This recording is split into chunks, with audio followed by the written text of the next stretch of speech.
আসসালামু আলাইকুম। নিশ্চয়ই এই মুহূর্তেও সেনাবাহিনীর একটা গুরুত্বপূর্ণ ভূমিকা অবশিষ্ট রয়েছে বাংলাদেশের রাজনীতিতে। তার কারণ আমরা সবাই জানি ২০২৪-এর ৫ আগস্ট সাবেক প্রধানমন্ত্রী শেখ হাসিনা যখন দেশ ত্যাগ করলেন, তার পরপরই সেনাপ্রধান জেনারেল ওয়াকারুজ্জামান জাতির উদ্দেশ্যে কী বলেছিলেন, তার উপরে কতটা আস্থা রাখতে বলেছিলেন। এবং সেই জায়গা থেকে ভারতের অন্যতম প্রভাবশালী গণমাধ্যম আনন্দবাজার একটি রিপোর্ট প্রকাশ করেছে, যার শুরুতেই বলা হচ্ছে যে দেশের মানুষ সেনাবাহিনীর শাসন কোনো দিনই মেনে নিতে চায়নি বা মেনে নেয়নি, সেই বাংলাদেশবাসী এখন তাকিয়ে সেনার ভূমিকার দিকে। ওপার বাংলায় ক্ষমতার পট পরিবর্তনের পরে কেটেছে ১ বছর। দোদুল্যমান রাজনৈতিক অবস্থায় গণতান্ত্রিক সরকার প্রতিষ্ঠার নির্বাচন কতটা সুষ্ঠুভাবে করা যাবে সেজন্য মানুষ তাকিয়ে সেনাবাহিনীর দিকে। অর্থাৎ সব কিছুতেই এখনো পর্যন্ত মানুষ অনেক ধরনের আলোচনা সমালোচনার পরেও সেনাবাহিনীর দিকে তাকিয়ে রয়েছেন, সেই কথাটাই আনন্দবাজার বলতে চেয়েছে। তো সরকার প্রধান বা প্রধান উপদেষ্টা ডক্টর মোহাম্মদ ইউনূসের সঙ্গে সেনা প্রধান জেনারেল ওয়াকারুজ্জামান অথবা সেনাবাহিনীর যে একটা দূরত্ব সৃষ্টি হয়েছিল, সেটা তো প্রকাশ্যে এসেছিল আমাদের সামনে বিভিন্ন বিষয়কে ইঙ্গিত করে। তবে সাম্প্রতিক সময়ে অনেকেই মনে করছেন যে ডক্টর মোহাম্মদ ইউনূসের সঙ্গে সেনাপ্রধানের ঘনিষ্ঠতা তৈরি হয়েছে, তারা খুব কাছাকাছি চলে এসেছেন। এ বিষয়ে আমি আপাতত কোনো মন্তব্য করতে চাচ্ছি না।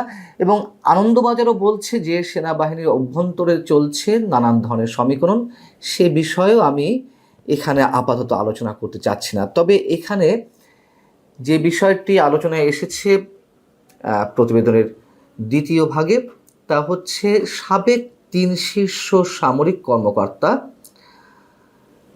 তারা খুব গুরুত্বপূর্ণ হয়ে উঠেছেন এই মুহূর্তে বিভিন্ন দিক থেকে, এবং বিভিন্ন ঘটনার নেপথ্যে তারা রয়েছেন এমন ইঙ্গিতই তারা করতে চাচ্ছেন, মানে আনন্দবাজার করতে চাচ্ছে।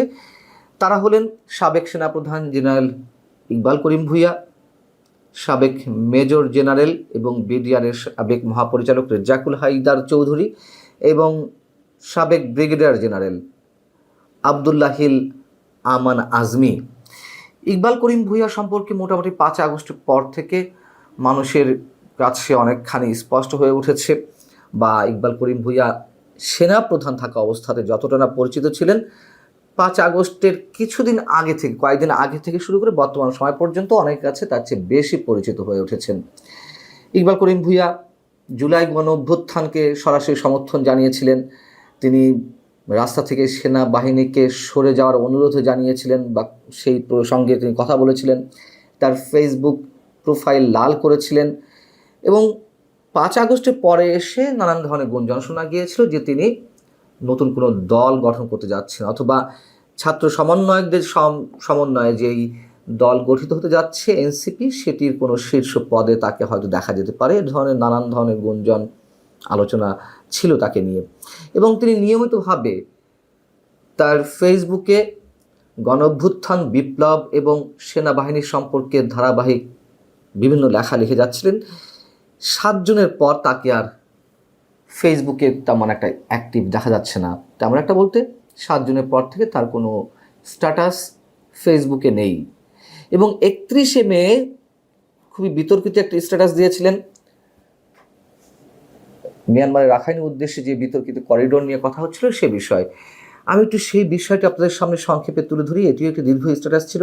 এখানে তিনি বলছেন যে হিউম্যানিটেরিয়ান চ্যানেলের ভুল ব্যাখ্যা করা হচ্ছে, এটি ইন্ডিয়াকে প্রদত্ত করিডোরের মতো কোনো ভূ রাজনৈতিক ছাড় নয়, অর্থাৎ যে ৩ বিঘা করিডোরের কথা বলা হয় সেটির মতো নয় এটি তিনি বলতে চেয়েছেন, বরং এটি নিরস্ত্র নিরাপদ এলাকা ও বা পথ যা সংঘাতপূর্ণ অঞ্চলে বেসামরিক লোক, প্রাণ ও মানবিক সহায়তার নিরাপদ চলাচলের জন্য ব্যবহৃত হয়। এটি সরকারের পক্ষ থেকে যে ধরনের ব্যাখ্যা দেওয়া হচ্ছিল তেমনই একটা ব্যাখ্যা তিনি এখানে তুলে ধরেছেন। এবং প্রসঙ্গে তিনি বলছেন এই সংকটের বিষয়ে সশস্ত্র বাহিনীর শীর্ষ নেতৃত্বের বোঝাপড়া বা বোঝাটা অস্পষ্ট হবার কথা নয়, কারণ তারাও জানেন এ ধরনের যুদ্ধ বহির্ভূত সামরিক কার্যক্রম বহু দেশে হয়েছে এবং হয়, এই কথা যেমন সত্য, আবার বহু দেশে এই ধরনের সোকল্ড হিউম্যানিটেরিয়ান করিডোর দিতে গিয়ে সংশ্লিষ্ট রাষ্ট্রগুলো বিপদের মুখে পড়েছে, সে কথাও আমরা জানি।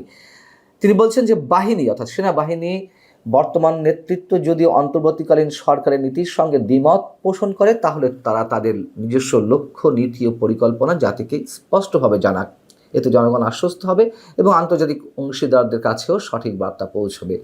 সেনাপ্রধানকে স্পষ্টভাবে বলার তিনি অনুরোধ করেছেন এবং একটি মন্তব্য খুবই সিগনিফিক্যান্ট, যে আন্তর্জাতিক সম্প্রদায়ের কাছে বা অংশীদারদের কাছে সঠিক বার্তা পৌঁছাবে।